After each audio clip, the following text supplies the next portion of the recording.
de l'opposition et l'opposition radicale, tous deux en vie. Ils se côtoient. Ça fait plaisir, puisque c'était le rêve de tous les Congolais de voir comme en Tanzanie, comme partout ailleurs, Bill Clinton, à l'époque avec Obama, qui débarque avec George Bush, Odeil et Mandela. C'est ce Congo-là que nous voulons. Mais c'est un événement aussi parce que le prophète de malheur disait que les Congolais eux-mêmes ne sauront pas organiser les élections. Et ça, c'est à mettre au crédit du président sortant. Il avait décidé, moi-même je ne croyais pas, que nous allons financer les élections seuls. Et nous allons les organiser seuls, les élections où il y est. Il n'y a pas eu hécatombe, il n'y a pas eu apocalypse. C'est très important. Mais deux, nous devons aussi reconnaître que si le plan interne, les choses ont changé. Et ça, c'est la touche maintenant du président Félix Tshisekedi. Parce que chez nous, nous disions, au cash, c'est le changement. Le Congolais doit se sentir libre chez lui. Il doit jouir des richesses de son pays. Le changement, c'est quoi? Aujourd'hui, l'opposition peut s'exprimer librement comme tout Congolais peut le faire. Aujourd'hui, les manifestations de l'opposition se multiplient, sans bavure, sans mort, sans blessure, sans blessés. Et j'allais dire, aujourd'hui, le Congo, sur le plan interne, devient fréquentable. En peu de temps, nous avons vu défiler le président, et pas de moindre, d'abord en commençant par nos voisins, le président Joao Lorenzo de l'Angola, le président Paul Kagame du Rwanda, le président Denis Sassou Nguesso du Congo-Brazzaville, le président Edgar Lungu de la Zambie, le président Touadéra de la République centrafricaine, et les autres viendront. Mais si le plan international, le Congo est devenu aussi fréquentable. C'était le deuxième défi qu'il fallait relever. Il ne fallait pas qu'on voit ces Congos toujours de viols, ces Congos où on torture, ce Congo où les gens sont malheureux. Aujourd'hui, le président de la République a déployé une diplomatie au niveau de la sous-région, mais au-delà de la sous-région, au niveau de l'Europe, de l'Amérique, de la Russie et de l'Asie bientôt. Et nous allons recevoir très rapidement, ici à Kinshasa, la date est connue, mais ce n'est pas à moi de le dire, c'est à la ministre d'État des Affaires étrangères de l'annoncer, le secrétaire d'État américain. Et comme vous le savez bien, le secrétaire d'État américain fait office de Premier ministre, pour ceux qui ne le savent pas, dans la hiérarchie, dans l'arsenal. Nous disons aussi, le changement c'est quoi? C'est que le président Félix Tshisekedi, aussitôt investi, a commencé d'abord là où les gens souffrent le plus, à l'est de la République démocratique du Congo. Il est allé à Lubumbashi puisqu'il y avait une criminalité urbaine, grandissante, inquiétante. Il est allé sur place et a demandé au général John Numbi et aux autres généraux qui étaient là-bas, mettez-moi fin à ça rapidement. Quels sont les moyens logistiques dont vous avez besoin? Et je ne voudrais pas que Lubumbashi soit à feu et à sang. Il est allé à Bukavu, il est allé à Goma, il est allé à Beni, il est allé à Kisangani. Beni, il faut dire une note particulière puisqu'il y avait des événements malheureux. Il y a Ebola et les gens qui meurent par le fait des groupes armés. Le président dit je ne peux pas, moi, commencer à travailler sans voir les enfants de Beni. Et le président de la République a été à Kisangani et puis finalement il a refait le deuxième tour pour installer l'état-major avancé à Beni. Donc nous pouvons dire aujourd'hui, sans nous tromper, que nous avons connu des moments forts. Et je peux dire aussi une autre touche du président Félix Tshisekedi et de cette première année, il faut mettre au bilan, c'est que la formation du gouvernement lui-même, c'était un défi qu'il fallait relever. Un gouvernement où le président voulait voir un nombre significatif de femmes, un nombre significatif de jeunes.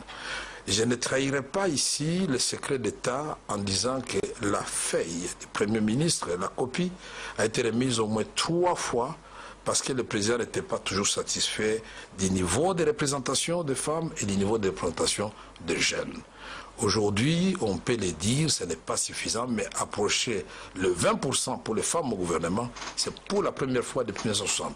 Avoir une femme ministre d'État des Affaires étrangères, c'est pour la deuxième fois après Ekela Lyonda. Avoir une femme vice-premier ministre aujourd'hui dans le gouvernement, c'est pour la première fois. Mais j'allais ajouter aussi que le président a pensé aux Congolais en disant on ne peut pas reconstruire le Congo sans former les Congolais. La gratuité de l'enseignement. Et le président a pensé aussi à la formation professionnelle, puisque depuis les années 60, quand on a formé nos parents à construire les caniveaux, les maisons, à réparer les véhicules. On n'a plus jamais formé cette main-d'œuvre. Et c'est ce spectacle désolant que vous voyez aujourd'hui, quand on doit construire nos routes pour mélanger le béton. Les Chinois doivent venir avec les Chinois. Nous voulons mettre fin à cela. Nous avons des jeunes qu'on peut former rapidement et qui peuvent faire ce travail. Nous allons former les jeunes pour que le sol ici, qui est très riche et fertile, estimé aujourd'hui à 120 millions d'hectares, capable de nourrir 2 milliards d'individus, résorber deux fois le déficit alimentaire mondial avec les bras des Congolais bien formés puissent produire de nourriture. Mais aussi, nous voulons que les minéraux du Congo ne soient plus exportés à l'état brut. Ils doivent être transformés sur place pour la valeur ajoutée et donner du travail et profiter d'abord et avant tout aux Congolais. Les autres questions, vous allez les poser, mais je voulais terminer en disant, le président Félix Tshisekedi, une fois investi, il n'a pas croisé les bras, il a dit nous devons répondre quand même aux besoins des populations congolaises, d'où le programme de 100 jours.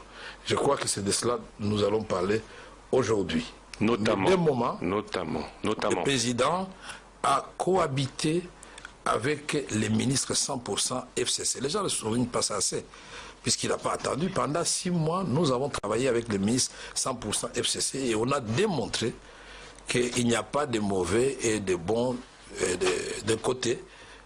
Nous sommes tous Congolais.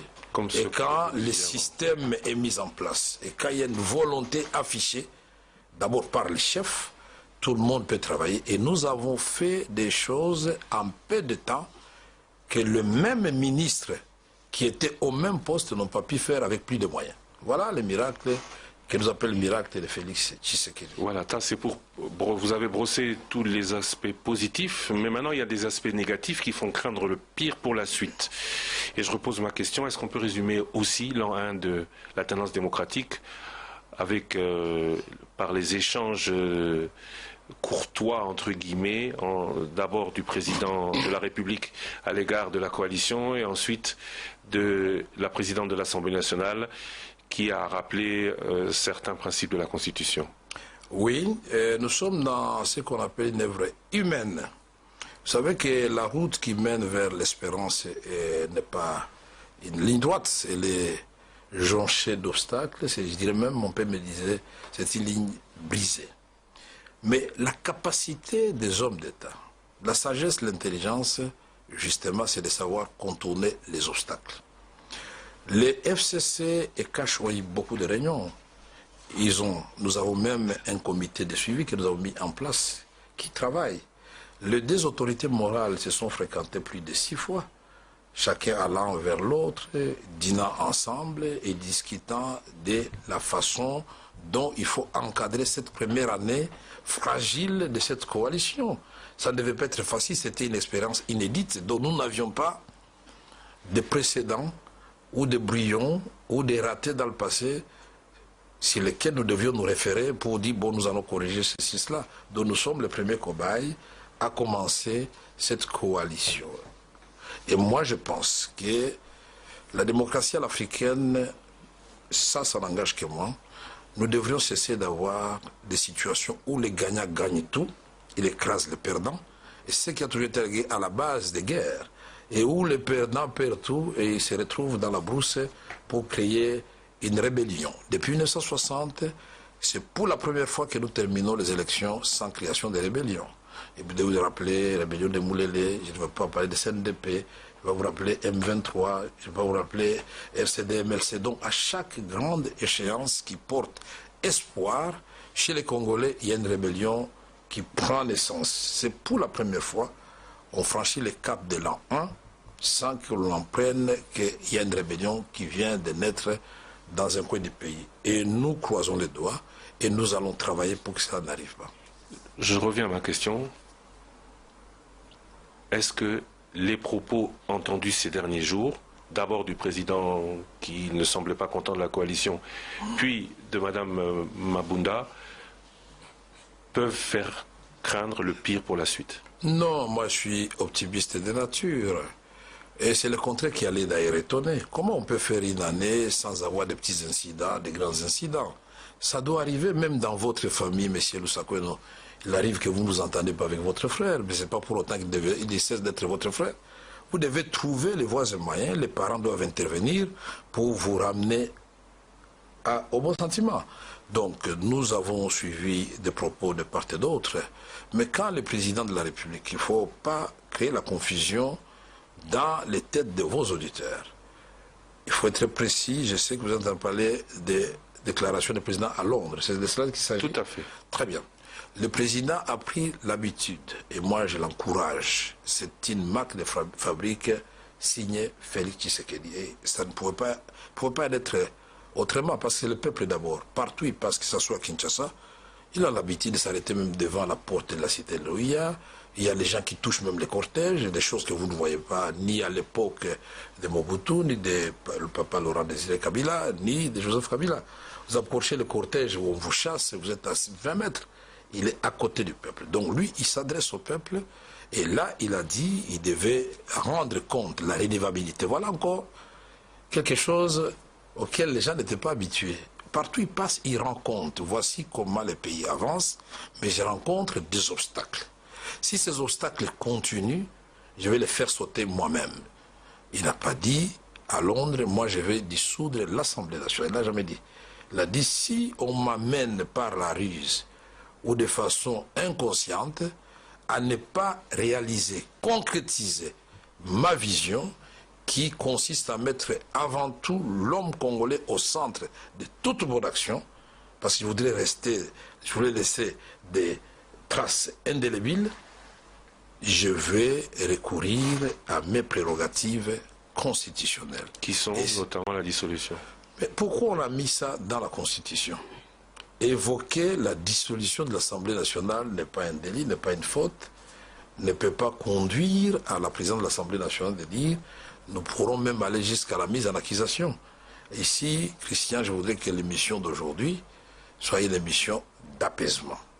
Je voudrais apaiser tout le monde avec ma petite expérience de l'ancien président de l'Assemblée nationale pour dire que cette Chambre, à la fois que nous reconnaissons que la fonction du président est mythique, la Chambre basse aussi, qui est le creuset de la démocratie, devrait être aussi mythique. Et le comportement des députés, et surtout de la première d'entre eux, devait être exemplaire. Il faut faire attention, il ne faut pas jouer le feu. Donc aujourd'hui, cette histoire, cet incident appartient au passé? Non, je ne dis pas que ça appartient au passé.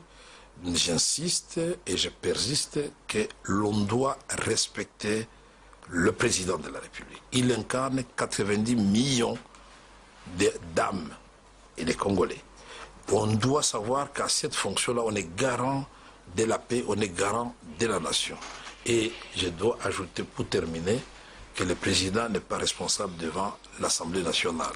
Et il n'appartient pas, sur le plan déontologique, même si tel n'était pas le cas, même dans un ministère, un directeur de cabinet ne peut pas recadrer un ministre. Dans un gouvernement, un ministre ne peut pas recadrer un premier ministre. À ce moment-là, le premier ministre, s'il n'est pas content, il démissionne. Et donc, n'essayons pas d'ajouter de l'huile au feu.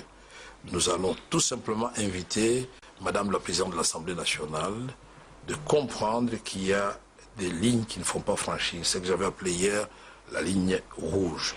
Mais ça ne doit pas susciter la peur, ni dans les cœurs, ni dans les têtes. C'est pour que nous puissions nous donner des conseils mutuellement. J'étais président de l'Assemblée nationale. Je sais combien j'ai souffert. Elle a la chance. Il y a un comité de suivi des familles politiques. Mais moi, j'ai géré cette Assemblée nationale pendant que les MLC, les RCD, en permanence cherchaient comment vous rendre la vie difficile. Vous vous rappelez de tout ce qui s'est passé à l'Assemblée nationale. Mais on a fait en sorte que l'on soit le président de l'Assemblée nationale et du MLC, et du RCD, et du PPRD qui était mon parti de l'époque. C'est le conseil que je peux donner à Mme Janine Mabunda. Elle doit cesser de s'afficher derrière le secrétaire permanent du PPRD et elle doit cesser même de participer aux réunions de PPRD. Moi, on m'avait demandé de le faire. J'ai dit au président de la République, je ne le ferai pas. Je suis président de l'Assemblée nationale, la deuxième institution de la République démocratique du Congo.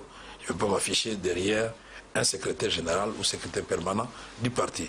Qu'on laisse Mme Mabunda à son niveau, que sa famille politique ne malmène pas. Nous savons qu'il y a beaucoup de héros dans l'ombre qui ne compliquent pas cette coalition, de part et d'autre. Donc je n'ai pas aucune famille politique. On va arriver. Je voudrais faire appel à tous ceux qui veulent que les choses avancent, de constituer une sorte d'union sacrée de volontaires de la nation pour que les Congolais, sous le leadership de Félix Tshisekedi, avec les chemins, l'espoir maintenant, nous puissions arriver à l'espérance. Le peuple congolais attend de nous beaucoup de choses. Alors on va essayer d'aller très vite, il nous reste 1 heure. Pour poser les questions, quand je dis qu'on va essayer d'aller très vite, parce que M. Caméré prend souvent beaucoup de temps pour répondre aux questions. Israël Moutala, 7 sur 7 pour procéder. Vital Caméré, vous avez dit tout à l'heure que évoquer la dissolution, c'est constitutionnel. Est-ce que évoquer la destitution, la mise à accusation du chef de l'État n'est-elle pas constitutionnelle? On n'a pas évoqué. Là, on n'a pas évoqué la mise en accusation. Ça ne participe pas d'un débat républicain. D'abord, il faut se poser, quand on prend la parole et quand on est responsable, la première question qu'on se pose, qu'est-ce que je veux dire?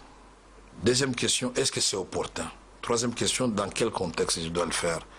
Est-ce que, d'après vous, je vous retourne la question, cette sortie médiatique qui ne s'inscrivait dans aucun contexte justifiable. Il y avait des propos du président à Londres, justement, il fallait aussi parfois... Ah oui, d'accord. D'après vous, c'est Madame la Présidente de l'Assemblée nationale qui doit répondre au Président de la République. Du jeu républicain. Absolument. Quand on est dans les institutions, on n'est pas opposant. Qu'un citoyen simple le fasse, qu'un chef de l'opposition, un membre de l'opposition le fasse, ou même de la coalition, autre que chef d'institution, ça peut être acceptable. Et encore, que quand vous parlez, vous devez d'abord écouter l'autre avant de répondre. Mais vous êtes des journalistes, ça m'étonne. Est-ce que vous, je vous pose la question, et Christian Lusako est à Londres, est-ce que le président Tshisekedi a dit que je vais dessous de l'Assemblée nationale? Non, c'était une hypothèse. Mais elle a répondu aussi par cette hypothèse. Elle a dit, elle a manifesté justement les caractéristiques d'une crise persistante et comment ça peut arriver. Et puis elle a mis en relief la destitution, qui est aussi une possibilité constitutionnelle. Mais pourquoi vous vous en émouvez comme ça? Ah bon, je ne sais pas si vous me posez la question, je réponds, vous dites que les gens ne m'émouvent pas. Non, vous vous émouvez par rapport aux propos de Mabunda, justement, parce que c'est un débat républicain. Qui vous a dit ça? Parce que vous avez dit qu'elle a franchi une ligne rouge. Mais voilà. Mais quand on dit qu'on a franchi une ligne rouge, c'est ça, c'est mouvoir. Ouais, vous vous émouvez. Je crois qu'il faut revoir le dictionnaire. Je suis directeur du cabinet chef de l'État, je suis le gardien des prérogatives du chef de l'État. Donc, quand je sens quelque part que quelqu'un a dépassé les bornes, il est de mon devoir, après en avoir reçu l'autorisation du président de la République, de rappeler à la personne quel est son niveau exact dans la hiérarchie des institutions de la République. Nulle part où la Constitution permet à quiconque de recadrer le président de la République. Est-ce que dans le contexte passé, Mabunda serait encore en train de parler en ce moment? Mais justement, c'est parce que le contexte a changé. C'est parce que le contexte a changé, justement. Vous n'avez pas la majorité. Vous posez des questions. Vous posez des questions, c'est moi qui réponds. Ou alors nous changeons, moi je vous les pose, vous répondez et nous avançons. Je pose seulement la question. À l'occasion de cette ouverture démocratique, il ne faut pas que ça devienne une sorte de jungle dans la démocratie. Ma liberté commence, cet là commence la vôtre. Ma dignité, la vôtre, la sienne, ça compte. Donc, elle ne pouvait pas se permettre ça à l'époque. Elle le sait très bien. Et même maintenant, si elle ose le faire contre son autorité morale, elle ne va pas rester 24 heures là où elle est. Le président Félix Tshisekedi, il est tolérant, il est démocrate, mais il ne peut pas accepter n'importe quoi. Donc, elle a franchi la ligne rouge, il n'y aura pas de sanctions, on passe l'éponge? Ce n'est pas moi qui décide des sanctions. Nous sommes des responsables, nous sommes des leaders, nous voulons que notre pays aille de l'avant. Vous attendez des excuses publiques, ça vous arrangerait? Ça, je ne suis pas là-dedans. Laissez-moi terminer, vous avez posé la question. Je connais, je connais votre ruse ici chez Top Congo, mais vous n'allez pas me voir là-bas. Je voudrais dire ceci, notre rôle maintenant, c'est de part et d'autre de jouer pour qu'il y ait apaisement. Ça, c'est un. Deux, pour que nous tirions les leçons de cette bourde, que ça ne se répète plus. Maintenant, quant aux sanctions... tirer des ficelles qui sont à l'ombre que vous avez dit. Est-ce que vous les avez identifiées? Qui tire les ficelles, qui pousse Mabunda justement à outrager le chef de l'État? Moi, je croyais que Top Congo qui est suivi à travers le monde entier, à travers notre pays. Vous savez très bien la configuration de toutes les familles politiques ici, et vous nous connaissez très bien. Ici, chez vous, vous m'appelez les pacificateurs, donc je considère humblement que je fais partie des Colombes. Mais il y a d'autres, et vous le savez, ça existe. Alors nous faisons cette union sacrée des volontaires de la République qui veulent faire avancer la République, et on va de l'avant, et on est tolérant vis-à-vis des radicaux. Éric Ambago, je crois que le dossier Jali Mabunda, pour terminer l'heure, on va le clôturer ici. Programme des 100 jours, gestion d'un pays sans gouvernement, Éric Ambago, Top Congo FM. Vital Kamere, pourquoi vous avez été l'ordonnateur délégué pendant la gestion des travaux des 100 jours chef de l'État? C'est faux d'abord ce que vous dites, parce que le ministre Yav avait toutes ses prérogatives en tant que ministre des Finances. Le ministre d'État Kangoudia avait toutes ses prérogatives en tant que ministre de budget. Et chaque ministre sectoriel, à l'époque, pour les travaux publics, c'était Thomas Louaka. Pour l'éducation nationale, l'enseignement primaire et secondaire, après le départ de celui qui était là avant, c'est Emery Okundi qui faisait l'intérim. Et vous savez que d'abord au niveau de la conception des 100 jours, quand nous avons eu cette idée-là, puisque le président dit qu'il ne va pas croiser les bras, nous avons dit qu'est-ce que nous faisons qui va amener les changements qui touchent au vécu des Congolais. On a pensé aux routes, on a pensé à la santé, on a pensé à l'éducation, on a pensé à l'eau, on a pensé à l'électricité, on a pensé à un tas de choses. On a dit, bon, on le fait comment? Nous ne sommes pas le gouvernement, mais en même temps, nous sommes dans une situation inédite. Nous n'avons pas de gouvernement, mais le président a déjà investi. Mais on attend l'investiture d'ailleurs de l'Assemblée nationale. Le bureau n'était pas encore élu. Si le bureau n'est pas élu, donc on n'a pas de gouvernement. Mais le gouvernement Tchibala est démissionnaire. On fait comment? Mais on travaille avec ceux qui sont là, au nom de la continuité des affaires de l'État. Tout devait être validé par vous? Validé par vous? Oui, ça j'ai dit, je le confirme avec force. Et donc on ne devait pas laisser un vide dans le pays. Ça vous aurait arrangé qu'on ne construise rien, qu'on n'assiste pas les gens qui étaient en détresse? Donc aujourd'hui, quand on parle de surfacturation, on doit vous poser la question au lieu d'aller vers le... Posez-moi la question sur la surfacturation, ça m'arrange. Tous les projets, le montant total était de 492 100 614 $ américains.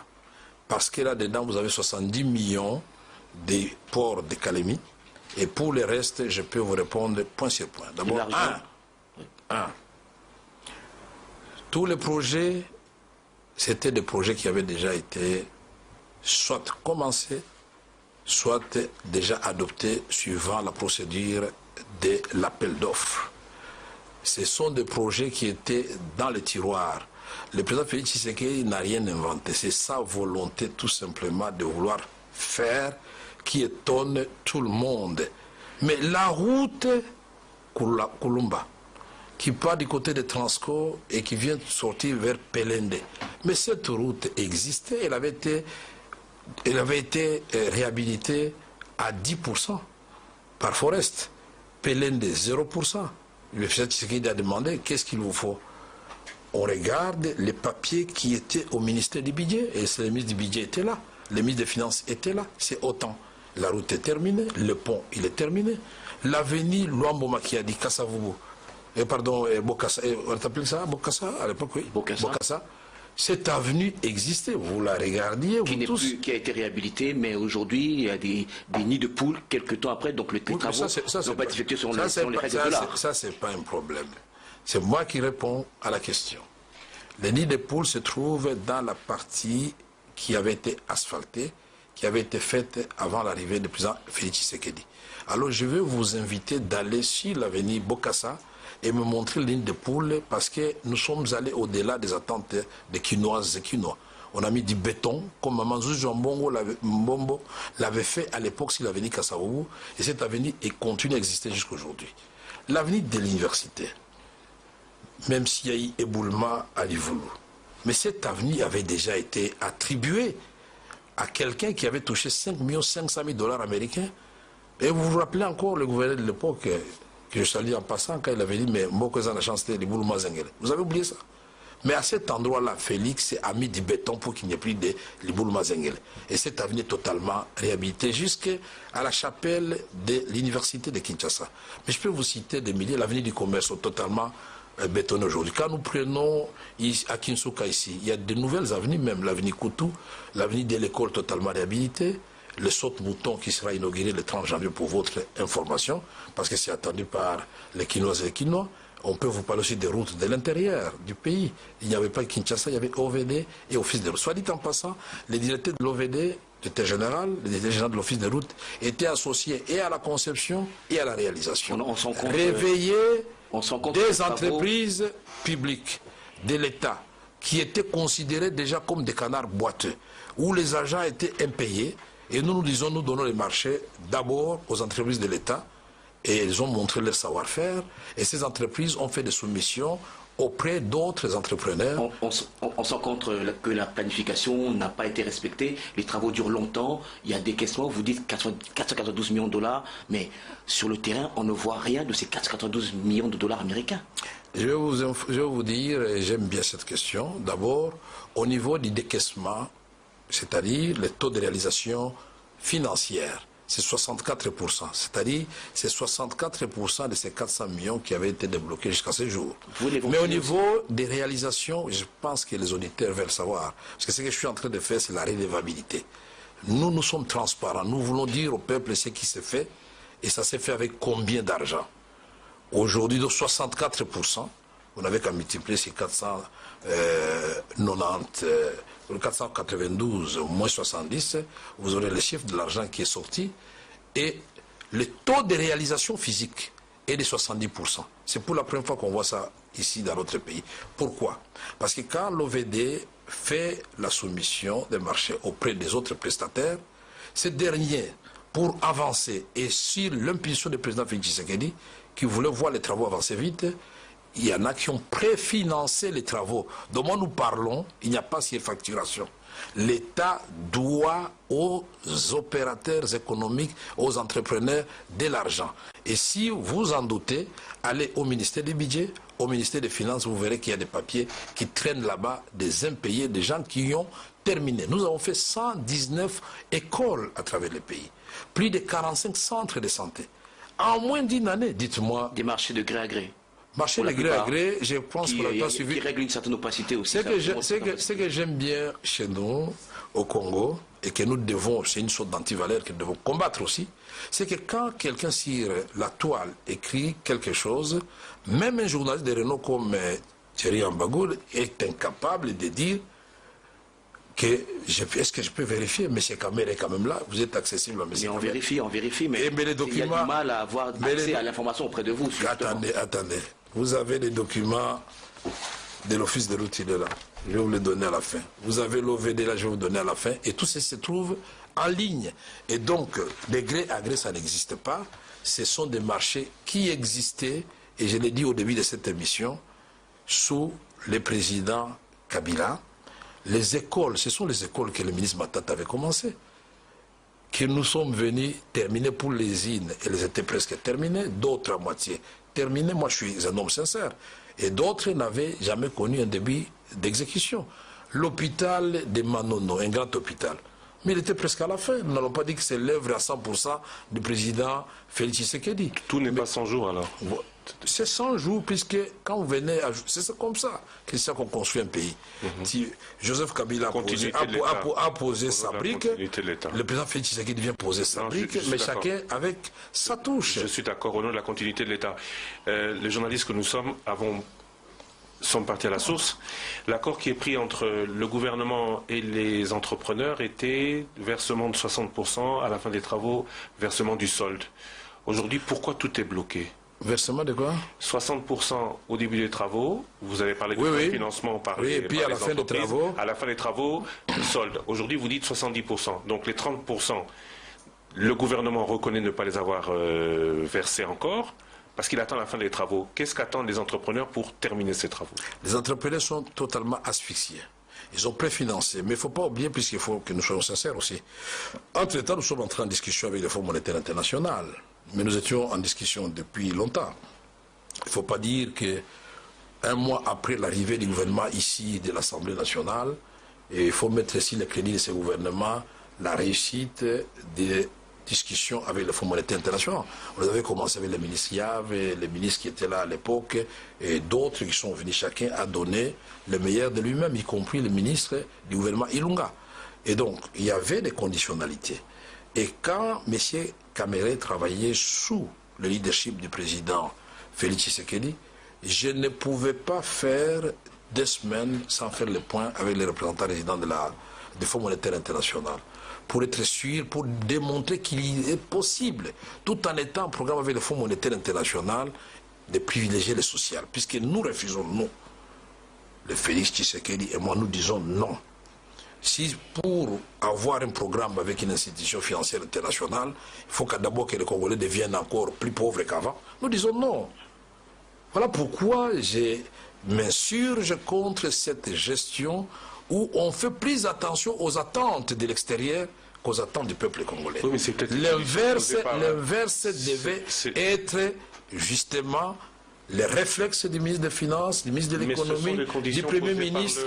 C'est d'abord, oui, les conditions sont des conditions, nous les avons remplies, mais le FMI ne vient pas gérer à votre place. C'est nous qui gérons la République, c'est nous qui définissons nos priorités, c'est nous qui disons, nous savons que nous devons suivre les agrégats macroéconomiques, que nous avons résolu beaucoup de problèmes. Oui, mais aujourd'hui, il n'y a pas eu de dérapage. Oui, mais aujourd'hui, 60% des factures ont été payées. Ils se sont engagés à terminer les travaux. Oui. Aujourd'hui, vous dites qu'ils sont asphyxiés avant la fin des travaux. Le ministre des Finances, qui est quand même celui qui doit veiller au respect de l'utilisation des deniers, doit sortir ces 40%. Non, c'est une question. Non, je voudrais justement répondre à votre question. Il ne faut pas non plus trop surcharger le ministre des Finances. C'est le gouvernement, il y a ce qu'on appelle la solidarité gouvernementale. Même la plus belle forme du monde ne peut donner que ce qu'elle a. Mais c'est que nous voulons que la définition des priorités des dépenses soit transparente. Et ça s'est fait au comité de conjoncture chez le Premier ministre. Et désormais, nous allons suivre ça à la loupe. Pour qu'ensemble, nous disions, nous avons peu de moyens. Qu'est-ce que nous pouvons faire à la fois pour rencontrer les attentes du peuple congolais, mais ne pas aussi faire sauter le programme avec le Fonds monétaire international qui va nous rapporter au cours de cette année 1,5 milliard ou un peu plus. Mais ce que je sais est que le président de la République, tout en n'étant pas en programme avec le Fonds monétaire international, nous avons obtenu de la Banque mondiale 1,5 milliard de dollars américains. Nous avons pris de la bas de 100 km. Encore sous condition, hein. C'est pas non, il n'y a pas de condition. Les 380 millions, les premiers sont sortis. Il faut bien lire les conseils d'administration. Pour le Fonds monétaire s'est réuni là, c'est clair, les 368 millions de dollars, nous les aurons. Cela oui. Le Banque mondiale, oui aussi. C'est un engagement ferme de la Banque mondiale pour aider dans le secteur de la gratuité de l'enseignement primaire. Et donc, nous avons reçu de là-bas de 100 km de voirie pour la ville de Bukavu. Nous avons reçu de là-bas les études de faisabilité pour Inga 3. Nous avons reçu de là-bas le financement bientôt de 4800 MW. Est-ce que vous vous rendez compte en peu de temps ce qu'un homme peut faire alors que en 1982, quand Inga commence, nous étions à moins de 300 MW. Et en 82, c'est la dernière fois que le maréchal Mobutu a donné l'impulsion à Inga et nous étions avec un accroissement de 1600 MW. Mais aujourd'hui, c'est un potentiel de 44 000 MW. Félix Tshisekedi, en moins d'une année, va commencer un vaste projet pour ajouter 4 800 MW. Mais son ambition est d'aller à 11 000 MW. Est-ce que ce n'est pas une bonne vision pour la République? Aujourd'hui, quand il y a des problèmes entre l'Éthiopie et l'Égypte autour du barrage conduit le plus grand d'Afrique, c'est un barrage de 3 700 MW. Nous devons avoir honte, nous qui avons un potentiel important. Et quand Félix vous dit ça, vous devez vous dire, quand même, notre pays, les ambitions commencent à s'afficher. Et c'est cela que nous voulons. Un grand Congo qui reconnaît sa place au cœur de l'Afrique, qui va impulser à la fois et la paix dans la région et le développement. Si le Congo se lève, tous les autres pays vont se lever. Le Rwanda peut devenir le Singapour peut-être, le Congo la Chine, l'Angola le Japon, et ainsi de suite. Donc nous pouvons ici, autour de cette sous-région, créer des pays où il fera beau vivre et personne ne va agresser personne. Parce que chacun aura la prospérité chez lui, et c'est ça la solution à l'insécurité, la paix dans l'ensemble de la région. Thierry Kamboundi, Top Congo FM. Monsieur Vital Kamerhe, le problème de la République démocratique du Congo, que je sache, n'a jamais été l'ambition. Parce que quand vous lisez même les discours des précédents dirigeants, ils étaient toujours aussi ambitieux que ceux des dirigeants actuels. Mais le problème, c'est comment vous faites les choses. Puisque vous avez parlé de redevabilité, vous avez affirmé que vous avez été autant transparent concernant le programme des 100 jours. Pourquoi vous n'avez jamais rendu compte à la population? Pourquoi même la conférence de presse annoncée par la présidence de la République, lorsqu'il y a eu toutes ces polémiques autour de la gestion du programme des 100 jours, n'a jamais eu lieu? Merci beaucoup. Vous savez, rendre compte au peuple, c'est pas nécessairement à travers les conférences de presse. Ça c'est fait. Nous le disons, on fait des reportages. Nos journalistes comme on dit, accrédités à la présidence le font. Mais pour bien rendre compte à la nation, je crois que c'est à travers la Chambre basse. Et voilà le travail de l'Assemblée nationale. On a adopté le programme du Premier ministre Ilunga Ilunkamba depuis le 6 septembre. Moi, je serai à la place de Mme Jadid Bamunda. Je ne ferai pas de déclaration pour recadrer le président. J'appellerai le Premier ministre, comme moi je l'avais fait avec Gizenga à l'époque, pour me dire, tiens, nous avons adopté le programme ici. Chez moi, à Bumba, vous allez construire je ne sais pas quoi. Chez tel, vous allez faire ceci, tel député. Puis ce sont des représentants du peuple là-bas, dans cette chambre. Dites-nous où est-ce que vous en êtes. Où sont les ponts que vous nous avez promis? Où est l'amélioration de telle ou telle situation? Et là, les choses vont marcher. Si je parle de redevabilité, oui. C'est juste... Je vais prendre un exemple pour l'illustrer. Oui. La seule fois qu'on a entendu le coordonnateur des programmes des 100 jours s'élever pour apporter des précisions concernant l'utilisation des fonds alloués à ces programmes, c'est lorsque l'ODEP a sorti un programme qui vous a chargé. Avant cela, il n'y a rien eu comme information. Et vous le dites le plus sérieusement du monde. Un programme qui vous a accusé. Je suis très content. Et alors, vous allez montrer cette copie que je vais vous laisser aux amis de l'ODEP et ils vont me dire où est-ce qu'ils ont été chercher leur... Je voudrais qu'on le filme bien. C'est cette caméra-là? Alors, vous verrez bien le montant. Je vous ai fait la synthèse du programme. Le montant total, c'est 492 100 614 dollars américains. Et je vous ai dit, le taux de réalisation financière est de 64%. Et je vous ai dit que le taux de réalisation physique est de 70%. Alors quand l'ODEP dit, il nous surcharge, et l'ODEP, j'ai noté qu'il a parlé de 180 millions de marchés de gré à gré. Il a tort d'avoir raison ou raison d'avoir tort. Pourquoi justement les 180 millions de dollars américains, je vais vous les souligner parce que quand vous regardez cette autre fiche, c'est une très bonne question. Et là, ça nous permet de... Ces tableaux ont été montés, confectionnés par la présidence de la République, pas par une structure indépendante. Pas par le président de la République, par la présidente de la République et les ministres sectoriels. Voilà, c'est ce que vous devez savoir et vous allez le vérifier. Là-dedans, quand ils disent marché de gré à gré, c'est les 180 millions de dollars de Perenco. Voilà un opérateur économique que nous avons accablé pendant longtemps, tous de l'opposition comme de la majorité. Comment on peut prendre du pétrole à Mwanda, dans les Bas-Congo, Congo central, et que les gens de Congo central se retrouvent dans la pauvreté? Comment on peut prendre du pétrole à Mwanda et que Mwanda se retrouve dans le noir? Et eux se proposent, après bousculade, de dire, ok, nous amenons 180 millions de dollars américains pour construire un barrage à gaz qui va donner non seulement du courant totalement à Mwanda, Boma, Matadi, mais une partie de cette électricité va être transportée pour aller s'y plier au déficit au Katanga.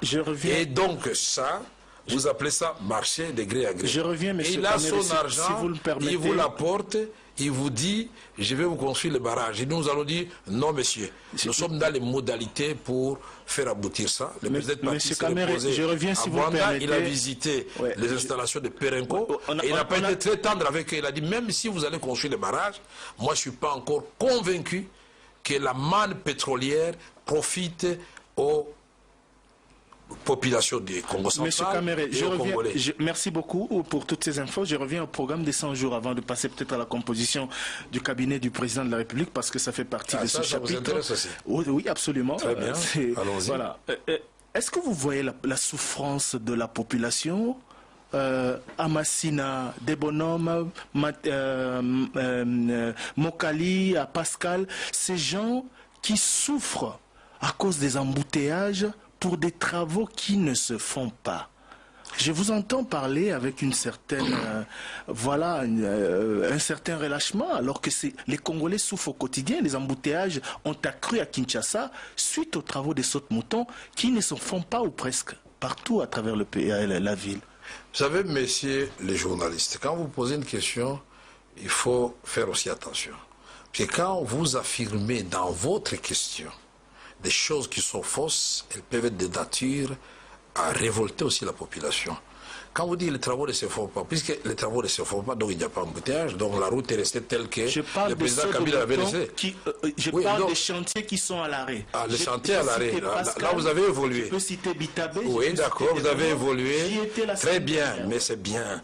Mais pour faire passer l'ancien boulevard Lumumba des 2 bandes ou 3 bandes à 8 bandes, on a attendu combien de temps? 3 ans et demi. 3 ans et demi, s'il vous plaît. Les sautes de moutons là, l'inauguration finale était prévue le 25 décembre. Mais les derniers paiements pour l'OVD et l'Office de route, et je le connais par cœur, datent du mois de septembre à la suite de la programmation que le Premier ministre avait faite. Le montant total, 8 millions de dollars. 5 millions pour l'Office de route, sur lesquels on a défalqué 1 million pour sauver Gramalik, quand nous avons, nous la présidence, crié en disant non, attention, il faut faire attention, si on laisse cette érosion évoluer, on va dépenser plus qu'1 million. De l'Office de route est resté avec 4 millions. 3 millions pour l'OVD. Et les besoins affichés par l'OVD et l'Office de route étaient respectivement, je crois, de 28 millions et de 20 millions autour de ces chiffres-là. Ils ont fait ce qu'ils devaient faire. D'ailleurs, moi, je les félicite. Puisque quand on disait aux Congolais qu'on va fabriquer des rampes, on va fabriquer des bétons armés dans les laboratoires français, les transporter dans les navires jusqu'à Kinshasa pour éviter les aventures de l'époque où cette histoire de passerelle était tombée sur les gens. Mais moi, aujourd'hui, quand je vois que Kisuka est terminé, c'est moi terminé. On a annoncé que le chef de l'État, les 30 jours, mais mon frère, ça veut dire qu'il y avait un problème. Il faut aimer votre pays. Quand il y a un changement, il faut le saluer. On n'a jamais vu ça dans ce pays. Un président qui vient sans gouvernement et il fait ce qu'il est en train de faire. Kinsuka sera inauguré le 30 janvier. S'il n'est pas inauguré, vous m'appelez M. Kamero, est-ce que vous êtes passé? Vous étiez déjà là la dernière fois. Oui, mais c'est terminé. Les sautes moutons est terminé. Parlons des chantiers qui sont à l'arrêt. Laissez-moi continuer. Mais laissez-moi continuer. Je vous en prie. Quand vous passez réellement sur Sosibat, vous ne voyez pas cet état d'avancement des travaux. Alors quand vous arrivez sur Mandela, attendez, mais j'évolue. Quand vous arrivez sur Rond-Point Mandela, vous allez dire vraiment avec tous les sérieux du monde que les travaux ne se font pas. On peut aller à Tchangou maintenant? Oui. Quand vous allez sur des bonhommes, vous allez dire que les travaux ne se font pas? J'y étais. Les travaux se font et suffisamment avancés et n'attendent qu'un dernier coup. Ce que vous ne savez pas, c'est ceci. Je vais vous donner une information que vous n'avez pas. Et je serais content que vous invitiez à la fois les DG de l'Office de route et de l'OVD. Les bétons pour les sautes-moutons, pour sécher, c'est 45 jours, monsieur. Même si vous voulez continuer les travaux, vous devez attendre, il y a une date qu'ils ont donnée, je crois autour du 5 février, ils vont mettre la dernière rampe. Mais pourvu que les finances aussi suivent. C'est bien que vous posez ce genre de questions pour y répondre. Mais construire les sautes-moutons ne suffit pas. C'est comme ça que dans le cas du programme de 100 jours, nous avons prévu la commande de bus pour renforcer Transco qui vont venir. Parce que vous avez beau construire des routes, les gens de Massina marchent à pied, même quand il n'y a pas d'embouteillage. Ce ne sont pas les gens qui marchent, les pauvres là qui marchent à pied, qui sont dans les embouteillages. C'est vous qui avez des voitures, nous qui avons des voitures, qui nous plaignons. Et nous voulons nous cacher derrière la population, disant oui, la population souffre des embouteillages. Non, c'est nous, les gens des voitures. Est-ce que vous avez déjà acheté des bus à la population pour dire qu'elle souffre d'embouteillage? Moi, je crois que c'est ce que vous allez me demander. Oui, comme M. Kamere, qu'est-ce que vous attendez pour acheter des bis à la population, les trains urbains? Voilà ce qu'on attendait de vous. Je reviens à la composition du cabinet du président de la République et à tous les scandales qui ont caractérisé également l'an 1 du président, l'affaire 15 millions, la taille du cabinet du président de la République. Et oui, on en a beaucoup parlé aussi. M. Kamere, directeur de cabinet, qui s'est fait passer au rang de vice-premier ministre alors que le directeur de cabinet du précédent mandat ou du précédent avait rang de ministre d'État. Est-ce qu'on avait besoin d'un personnel aussi important qui va englober un budget aussi important pour accompagner le président de la République? Commençons par la fin. Monsieur Kamere qui s'est fait passer. Donc je ne me suis jamais fait passer au rang de vice-premier ministre. Qu'est-ce qui s'est passé? C'est le président de la République qui a estimé, lui-même en âme et conscience, je suis son partenaire, monsieur, tout en étant son directeur de cabinet. Nous avons signé l'accord de Nairobi avec le président. Je suis aussi partenaire de Joseph Kabila pour avoir accepté, Félix et moi, cette coalition, le président Félix et moi, cette coalition. Donc je suis un directeur de cabinet, mais un directeur de cabinet acteur de premier rang. Il faut faire attention avec ça. Et je serai même plus que ça. Puisque dans l'accord que nous avons signé à Nairobi, je devais être Premier ministre. Et ça ne m'impressionne pas. J'ai été président de l'Assemblée nationale, c'est bien au-dessus de la primature. Donc, ce sont avec cette discussion. Ça dépend aussi de l'homme. C'est comme ça que les choses fonctionnent à travers le monde. Quand Mongolo Diak a accepté d'être gouverneur de la ville de Kinshasa, il a posé comme condition au maréchal Mobutu, je suis gouverneur d'accord, mais je dois être ministre d'État en même temps. Et pourquoi vous ne l'évoquez pas ces cas-là? Je ne suis pas Mongolo Diak, mais je suis Kamere. Monsieur Kamboudi a parlé de la composition. De la présidence. La composition. C'est-à-dire, j'ai suivi et c'est maintenant, après avoir vérifié, que je pardonne à nos amis de la Radio France Internationale. Effectivement, dans la loi de finances, il s'est glissé une erreur monumentale où on a dit le cabinet des chefs de l'État a 54 conseils spéciaux. Soyons sérieux. Les 54 conseils spéciaux sont où? Ils se promènent où? Ils s'appellent comment? Les cabinets des chefs de l'État, nous prenons tous les conseils spéciaux, ils ne sont pas plus de 8, excepté le conseil spécial en matière de sécurité, qui est régi par une loi particulière. Nous prenons les autres conseillers spéciaux, auxquels on ajoute les chargés de mission, les ambassadeurs, etc., ils ne sont pas plus de 15. Et donc, je ne sais pas où est-ce qu'on a été chercher le chiffre de 54. Ici, le problème, que ce soit la taille du cabinet du président de la République, que ce soit la taille du gouvernement, ce sont les conséquences de cette période que nous sommes en train de vivre en ce moment.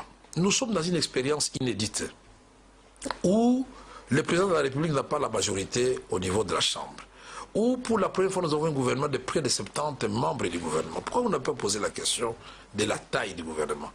On a beau dire, et nous avons déployé tous les efforts, croyez-moi, pour bloquer le nombre de membres du gouvernement à 45, ça n'a pas marché. Oui, mais vous ne pouvez pas comparer le gouvernement et la présidence de la République. Le gouvernement, c'est une coalition, la présidence de la République, c'est vous tout seul. Je n'ai pas terminé. Et les chiffres, ce que j'aime chez Top Congo, c'est que vous aidez l'invité à répondre à vos questions et vous tapez à côté. Donc, le président de la République n'est pas une coalition, mais c'est une alliance. Il y a l'INC et il y a l'IDPS. Nous ne pouvons pas aller et nous accédons au pouvoir. Et puis, bon, les gens qui ont donné leur sang, les gens qui se sont battus... L'alliance n'est pas au-dessus de la Constitution, M. Kamere. Tout comme la coalition... Vous parlez de vous, de votre rang, de l'alliance... Laissez-moi terminer, mais est-ce que la coalition est au-dessus de la Constitution? La coalition est-elle au-dessus de la Constitution? Et je pose la question. Mais si pour avoir un climat apaisé et permettre aux institutions de fonctionner normalement, je crois qu'ici, c'est la fin qui justifie les moyens. Le peuple congolais a besoin de savoir réellement est-ce que nous donnons la chance à Félix Tshisekedi, qui incarne beaucoup d'espoir, de réaliser ce qu'il nous a promis. Mettez-nous à l'épreuve. Et je vous dis, pour terminer avec cette question de composition du gouvernement, vous pouvez avoir la présidence. Pour avoir la quantité, mais la qualité. Et je voudrais dire aussi, prenons le même cabinet, le nôtre, qui est éléphantesque, comme vous l'avez dit, et je le reconnais. et vous allez fouiller dans les différentes fiches de paye et des dépenses de la présidence, puisque nous venons de faire presque une année, vous comparez les deux périodes comparables, les dépenses effectuées par la présidence en 2018, en 2019, et les dépenses sous Félix Tshisekedi en 2020. On parle de plus 231% de ce qui avait été prévu, plutôt que 73 millions. Les chiffres indiquent 170 millions. Oui, et la présidente était quoi? Nous sommes, messieurs, je vais vous dire une chose. Donc le budget, la loi des finances, aujourd'hui, la présidence de la République est en déficit par rapport au crédit qui devait lui être alloué. Et je suis mieux placé pour le dire. Alors continuez à croire à ce que vous croyez. Et quand on a prévu des dépenses, ce n'est pas que les dépenses là sont réalisées tout de suite. C'est au moment de la reddition des comptes qu'on saura ce qui a été fait. Puisqu'on peut dire, bon, Top Congo a été budgétisé pour 10 000 $. Mais à la fin de l'année, vous n'avez reçu aucun rond. Donc ici, nous sommes souciés d'abord du peuple, c'est lui. Et c'est comme ça qu'on a mis la gratuité. Et ça, vous ne soulignez pas. C'était osé, il fallait faire la gratuité. Comme Kabila avait osé faire la décentralisation à l'époque, c'était une très bonne chose. Mais il fallait l'encadrer. Ça demande des moyens, tout comme la gratuité. Donc, encourager les gens qui viennent avec des réformes pour aller de l'avant. Et la réforme qui va suivre, ça sera la santé. Et ça sera la justice. J'espère qu'on aura le temps d'en parler. Éric Tshikuma Zoumeko. Vital Kamere, tout à l'heure, vous dites que la présidence, le budget de la présidence de la République est en déficit. Mais pourquoi l'ODEP, récemment, dans son rapport, a fait une évaluation sur base des états de somme et des informations captées au niveau de la chaîne de la dépense, que entre février et septembre, la présidence de la République a connu un dépassement de 168%. Vous pouvez poser cette question à l'ODEP, puisque l'ODEP vous a dit aussi que la présidente de la République, dans les cas de 100 jours, avait dépensé plus de 1,5 milliard de dollars américains. Là, je viens de vous démontrer, papier à l'appui, que le budget total, s'il est de 492 100 614 $ américains, vous allez dépenser 1,5 milliard d'euros. Et je vous ai dit que là-dedans, il y avait le port de Kalemi pour 70 millions de $. Et je viens de vous démontrer qu'il y a 180 millions de dollars que l'ODEP prétendait être un marché à gré à gré, mais qui est au fait un engagement de Perenco pour construire un barrage. Et ce n'est pas une mauvaise chose. Mais l'ODEP, par manque d'informations, d'après son rapport, j'invite... Vous savez, d'abord, c'est réintégrer de la loi. Est-ce que vous savez qu'en matière d'audit, parce que moi je suis un économiste, et l'ami de l'ODEP est en train de me suivre, vous ne pouvez pas faire votre audit à l'insu du contrôlé. C'est-à-dire, vous voulez contrôler M. Kamere, ou vous voulez avoir des informations sur lui, mais commencez d'abord par M. Kamere. Monsieur, pourquoi la présidence a dépensé autant d'argent? Et il se serait rendu vite compte, il dit non, ces informations sont erronées, messieurs, voici les vraies informations. Ils indiquent dans le rapport qu'ils ont saisi la coordination qui s'occupe de programmes de soins. Mais puisque leur parole, c'est des gens vengés dans le notaire. Mais moi, je vais vous donner des chiffres à l'appui qu'ils ont menti. S'ils évoquent le projet, notamment la construction du palais présidentiel, qui va coûter environ 200 millions de $. Qui vous a dit ça? C'est inscrit toujours encore le justement. Mais c'est incroyable ça. Ce n'était pas prévu attendez, je vais vous donner les chiffres et vous allez être étonnés. Palais présidentiel. Voilà. Pas palais présidentiel seulement. Ouais, tous les sites de Mongaliema, ça fait 54 hectares. Vous ne le savez pas. Tous les sites de Mongaliema, 54 hectares. C'est les capitales de certains pays dans les îles.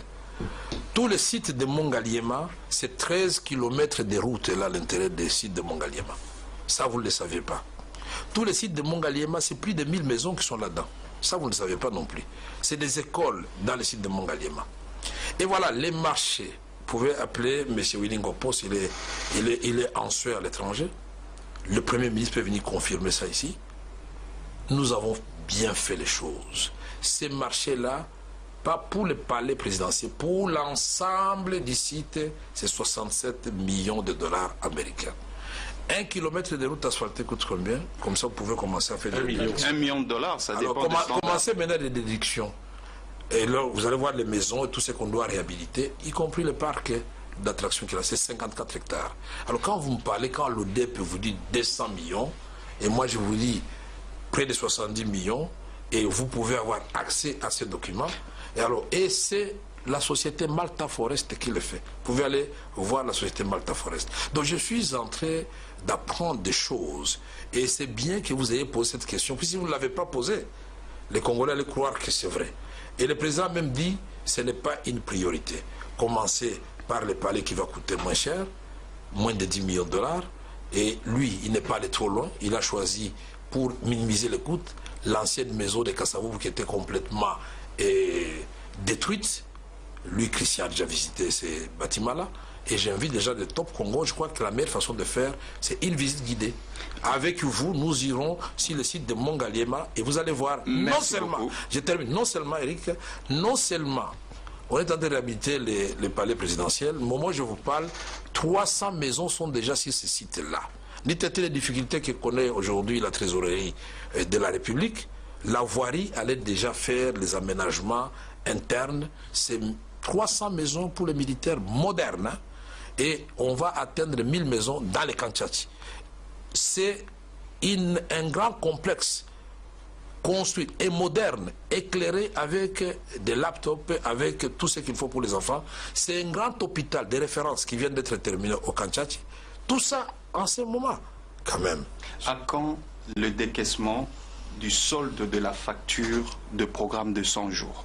177 millions, d'après le pourcentage que vous avez donné, oui. Ça signifie qu'environ 314 millions de dollars ont déjà été payés. Nous avons discuté avec le Premier ministre, nous avons discuté avec le ministre des Finances, nous allons faire une réunion qu'on appelle réunion de programmation. Puisque là, il y a le principe de l'unicité de la caisse de l'État. C'est-à-dire que ce soit les malades, que ce soit les routes, que ce soit les dépenses de l'armée, que ce soit les salaires, c'est cette caisse-là de l'État qui supporte tout ça. À un moment donné, il y a asphyxie. Et donc, il faut une démarche rationnelle. On ne peut pas prendre tout l'argent parce que nous voulons que les œuvres du président rayonnent très vite, qu'on prenne tout l'argent, on ne paye pas les enseignants, on affecte aux routes. Non, ce n'est pas ce qu'on a dit. Nous allons définir la quotité qui va revenir au salaire et la quotité qui va revenir aux investissements. Et c'est pour la première fois dans ce pays que les taux de réalisation des dépenses dépasse le taux d'exécution. Non, oui, d'abord mais le taux des dépenses d'investissement a atteint plus de 30% dans la période où nous étions avec le ministre FCC. Et le Fonds monétaire international l'avait souligné. Les satisfaits du Fonds monétaire international, vous n'avez pas dit qu'ils sont en train de mentir, ils ont dit qu'ils vont appuyer le programme intérimaire de 100 jours du président de la République. Si c'était un monstre, comme le dit si bien les amis de l'ODEP, alors le Fonds monétaire s'est trompé, il a tapé à côté. Donc nous ne sommes pas prétentieux, nous sommes modestes, parce que nous considérons que nous avons trouvé une situation tellement difficile sur le plan sécuritaire, difficile sur le plan social, qu'aujourd'hui, après quelques mois, nous avons résolu le problème de tous les Congolais. C'est un gros mensonge. Le Félix Tshisekedi, président de la République démocratique du Congo, lui est partisan de la vie. Et cette année 2020, c'est l'année de l'action. Nous ne ferons plus de promesses. Nous viendrons. Vous en avez fait tellement que oui, mais là, le peuple nous avons commencé à se fatiguer. Attendez. De n'être nourri que de promesses. Eric, vous venez de dire vous-même le taux de réalisation de 100 jours. C'était des promesses. Vous cherchez les papiers. Maintenant, nous allons donner l'impulsion pour que chaque fois quand ça se termine, on va seulement inaugurer. Et je vous dis, au moment où nous vous parlons, si le président doit se déployer partout pour inaugurer, il va se fatiguer.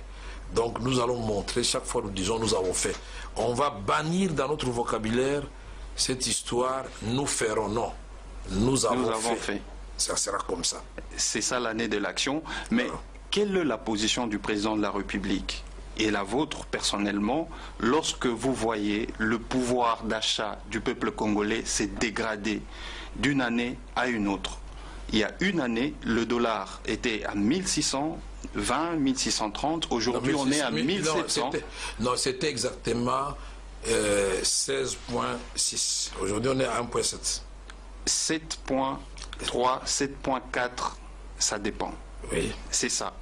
Le pouvoir d'achat a fortement baissé. Quelle est la position du chef de l'État? Relativisons les choses. Disons, le pouvoir d'achat de la population, on met à l'équation deux choses.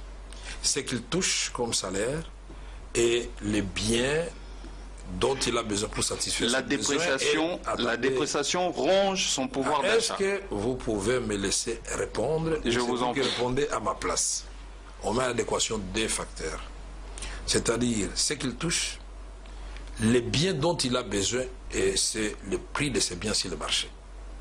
L'évolution de ces prix sur le marché, si ça va en haut, ça s'appelle l'inflation. C'est ce qui s'observe depuis septembre dernier. J'ai l'impression que Top Congo a des spécialistes dans tous les domaines. Donc c'est moi qui suis en train de répondre. Vous savez qu'on fixe toujours les seuils qu'il ne faut pas dépasser. Dans le cas du programme avec le Fonds monétaire international et au niveau de la sous-région, il ne fallait pas dépasser le 7,7. Et nous sommes à 4,6. Nous sommes dans le bon, mais nous ne devons pas nous en féliciter. On ne peut pas construire autant d'ouvrages publics. On ne peut pas lancer la gratuité et ne pas subir un petit choc au niveau monétaire. Autrefois, c'était du simple au double. Reconnaissez quand même qu'il y a eu un encadrement de dépenses. Et aujourd'hui, est-ce que vous savez les dépenses qui sont faites pour que le président qui a l'obsession de ramener la paix dans les Grands Nord, à Beni, Butembo et partout là-bas, les dépenses qui sont faites? Vous vous demandez, tous ces véhicules blindés, on les achète avec quoi? Toutes ces armes sophistiquées que nous ne voulons pas exposer au public. Aujourd'hui, nous avons des armes de tireurs de nuit. Mais quand on prend des villages comme ça, ce n'est pas par hasard. Donc, ce sont des dépenses qui sont faites dans le but de soulager notre peuple qui souffre à Beni, Butembo. Et si ça peut amener une petite inflation par rapport à la paix et à des vies humaines à préserver, ça vaut la peine, monsieur Eric. 2020, année de l'action, parlons de l'économie nationale. La RDC est en programme, le gouvernement est en programme de référence avec le FMI. Il y a des repères quantitatifs et structurels à respecter pour pouvoir avancer dans la négociation pour un programme économique à moyen terme.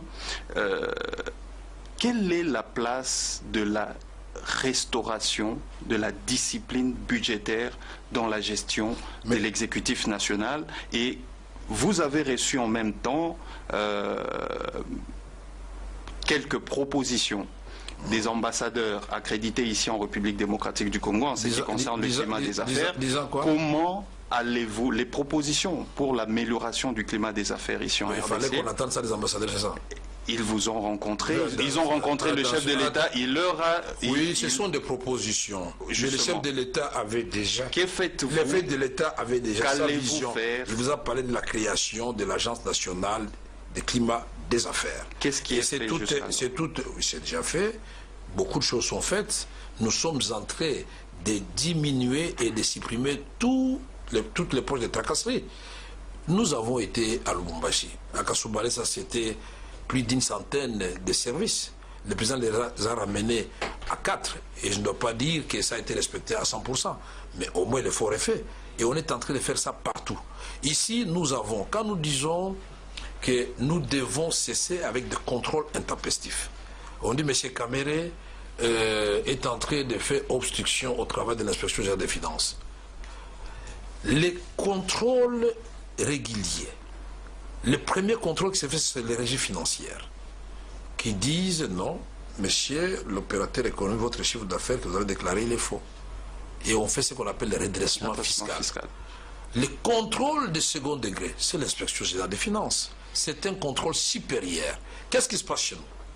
Quand les vérificateurs des impôts sont sur le terrain, avoir soupçonné par exemple une brasserie ou un opérateur économique d'avoir faussé les chiffres pour que l'État gagne par exemple 100 milliards de francs congolais, et voilà, cet opérateur économique risé, il va s'arranger pour obtenir un contrôle supérieur qui anéantit tout de suite, puisqu'à partir du moment où l'inspection des finances arrive, les vérificateurs des impôts doivent partir. C'est débarrassé. Et à la fin, on trouve des chiffres du genre, ah tiens, les présomptions qui étaient situées autour de 100 milliards de francs congolais sont ramenées miraculeusement à 10 milliards de francs congolais. L'État perd l'argent. C'est comme ça, ma position a toujours été que l'inspection générale des finances était un outil à la disposition du gouvernement. c'est le gouvernement qui doit actionner l'inspection des finances pour quand il veut et quand il estime nécessaire pour qu'il n'y ait pas de confusion sur le terrain. On a ramené l'inspection des finances au niveau de la présidence, on a laissé les autres régimes financiers là où ils sont, donc nous pouvons envoyer l'inspection des finances quand nous voulons, mais en même temps on va trouver des missions de contrôle au même moment. La justice de son côté envoie des inspecteurs judiciaires pour contrôler les opérateurs économiques. L'ANR le faisait. Et l'armée, la police, le gouvernorat, tout. Mais quel est cet opérateur économique qui va accepter de travailler dans un tel climat? Ça ne va pas. Élisée Audiard, Congo M Télévision. Tout au début de cette émission, vous avez vanté les mérites de la coalition avec le FCC pendant l'accession du président à la magistrature suprême. Pourquoi avez-vous opté pour la coalition par la suite? Oui, nous avons opté pour la coalition parce que nous aimons les Congo d'abord. Et pourtant la cohabitation, ça marchait bien. La cohabitation, non, madame. Mais vous venez de le dire tout à l'heure qu'avec 100% FCC, il y a beaucoup de projets qui ont bien marché. Avec étonnement. J'étais étonné de voir que pendant la coalition, les choses ont évolué beaucoup plus qu'elles l'ont été pendant la cohabitation, pendant la coalition. C'est ce que j'ai dit. La cohabitation est bien plus compliquée. Même dans les pays à vieille démocratie, on n'avait qu'à voir quand vous avez Jospin, vous avez les Balladur et tout ça, on a connu Chirac. C'était pas facile. Mais si la cohabitation vous a permis d'atteindre certains objectifs aujourd'hui, est-ce qu'il y a moyen de faire un rétropédalage? Non, on ne peut pas le faire. Puis c'était une cohabitation de fait. Pourquoi? Il y avait des ministres qui n'étaient pas issus de l'Assemblée nationale, qui n'étaient pas issus de l'Assemblée nationale.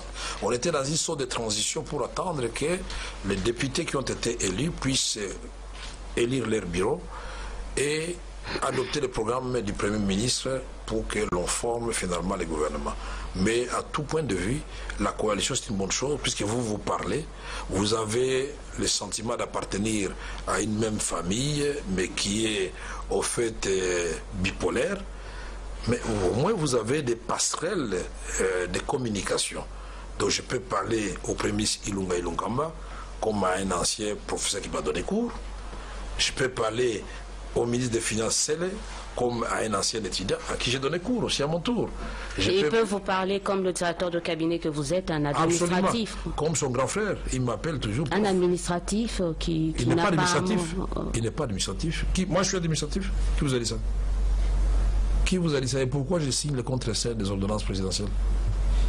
Vous n'avez pas fait attention à ça. Certains estiment que vous outrepassez aussi vos droits, vos prérogatives. Non, ce sont peut-être mes prédécesseurs qui ne connaissaient pas leurs droits.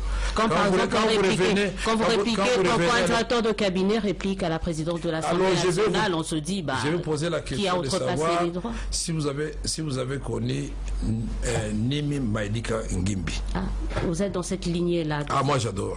Est-ce que vous avez connu un certain Voudoua Tepemako? Cette fonction, il faut la valoriser. Directeur du cabinet chef de l'État, ce n'est pas une petite fonction, c'est une grande fonction. Moi, je suis de la trempe de ces gens-là, qui ne peuvent pas laisser passer du désordre. Nimi Maïdika Ngimbi, quand il prenait la parole, il recadrait tout le monde. Même et quand vous voyez la deuxième institution du pays. Absolument, quand ça ne va pas, quand vous dérapez. Ça cadre avec vos attributions. Les attributions du président, puisque j'en suis gardien. Mais déjà qu'il y a même pas une loi sur les attributions. Ça fait 5 mois que le gouvernement est là j'ai vérifié, 5 mois, toujours Madame pas d'ordonnance vais... portant fonctionnement et modalités de collaboration avec le gouvernement, toujours pas d'ordonnance fixant des attributions. Oui, mais cette ordonnance vous parlez de quelles attributions? Ces ordonnances-là, pour votre information, je voudrais profiter de votre question pour que tous les publics en soient informés. Ça a été discuté en Conseil des ministres. Hier. Pas hier, comment hier? Bon. Il y a plus 4 conseils de ministres, ces ordonnances, vous en faites pas, c'est pas une chose facile. Puisque nous sommes dans une expérience inédite, madame. Quand les ministères, prenons un ministère, nous avions, avant nous avions le ministère de l'enseignement primaire, secondaire et consorts. Maintenant, nous avons un ministère à part entière dédié à la formation professionnelle. Et vous pensez que les ministres qui restent avec le PSP,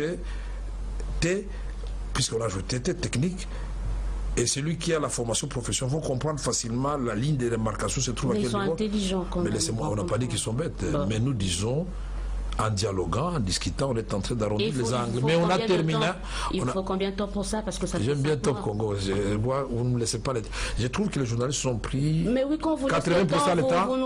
vous ne laissez pas. Mais puisque je suis en train de vous répondre, vous avez pris plus de temps que moi. Et je vais me plaindre à la fin de l'émission. Ça, je vous promets. Donc, je dis ceci, ces ordonnances ne sont plus au niveau du gouvernement. Finalement, tous les membres du gouvernement ont dit nous sommes juges et partis, nous responsabilisons l'autorité suprême, le président de la République.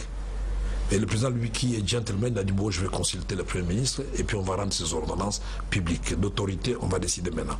C'est pas une priorité, ça presse pas, il faut attendre. Le gouvernement fonctionne, c'est une priorité, mais pas plus que ramener la sécurité à Béni Boutembo. Donc on est là, on est d'accord, pas encore d'attribution, mais 12 camions. Les attributions sont là, puisque celles qui sont là ne sont pas encore en projet. Sur base de quoi? Pas d'acte, pas d'ordonnance?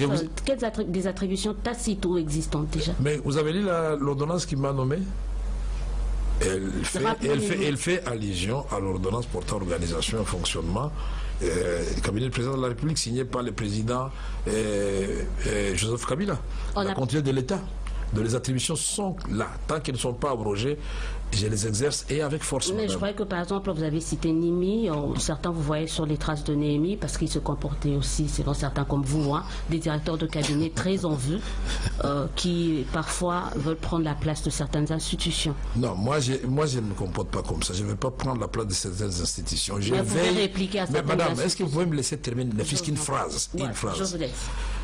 Moi, je vous ai dit que je suis le gardien des prérogatives du président de la République.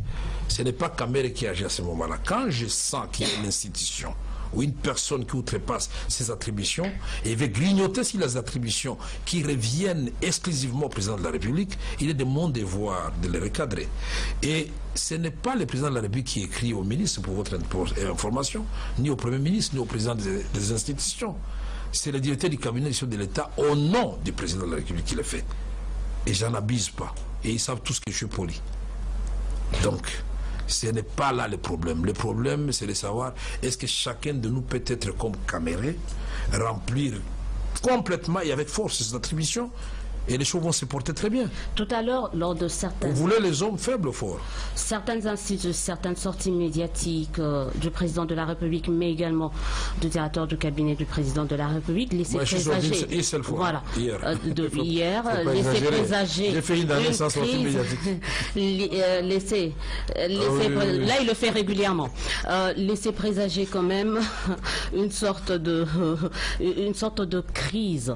Alors, la question que certains veulent se savoir, aujourd'hui, au niveau du cash, vous sentez-vous prêt, proche du FCC ou de l'AMUCA? On ne peut pas être proche du FCC, on est à côté. Par rapport aux on est côte à côte. Nous sommes des familles. Par rapport à la vision, parce que le chef de l'État n'a cessé de dire que si quelqu'un bloque. Vous avez posé des questions, vous-même vous y répondez. Nous ne sommes pas proches, nous sommes côte à côte, nous sommes comme des voisins. Vous comprenez ça? Et qui ont décidé de dire, bon, écoutez, malgré nous, parce que vous avez gagné au niveau de la présidence de la République, nous avons gagné au niveau de l'Assemblée nationale. La vision du président de la République, c'est de cette vision dont on tire le programme du gouvernement. Nous prenons tous l'engagement d'appliquer ce programme qui reflète la vision du président de la République. À l'heure où vont les choses, est-ce qu'on peut envisager un renforcement de votre rapprochement avec le FCC ou avec l'autre camp? À l'allure où vont les choses, je vais dire d'abord, nous sommes, nous, au pouvoir. Nous allons renforcer le pouvoir. Tous ceux qui sont au pouvoir, c'est-à-dire, nous allons renforcer le pouvoir. Mais en même temps, nous allons faire que ce que Félix Tshisekedi a commencé, c'est-à-dire la libération des prisonniers politiques d'opinion, la liberté d'expression, que l'opposition se renforce. Il est temps que l'on puisse désigner le porte-parole de l'opposition. Vous oubliez que c'est une institution, c'est un cabinet qu'on appelle... disons en Grande-Bretagne, cabinet fantôme, et avec un budget qui est prévu au budget de l'État. C'est-à-dire les jours où l'opposition va désigner son porte-parole, ce monsieur aura rang de ministre d'État. Et donc vous auriez voulu que les porte-parole de l'opposition aient rang de ministre d'État et que le directeur de cabinet de l'État soit à quel niveau? Parce qu'apparemment ça vous a dérangé au début là. Mais je n'ai même pas abordé la question. Voilà. On ne connaît pas le prérogative, mais je veux je vous donne l'information. Je donne l'information pour vous dire que le monsieur qui sera désigné aura rang de ministre d'État.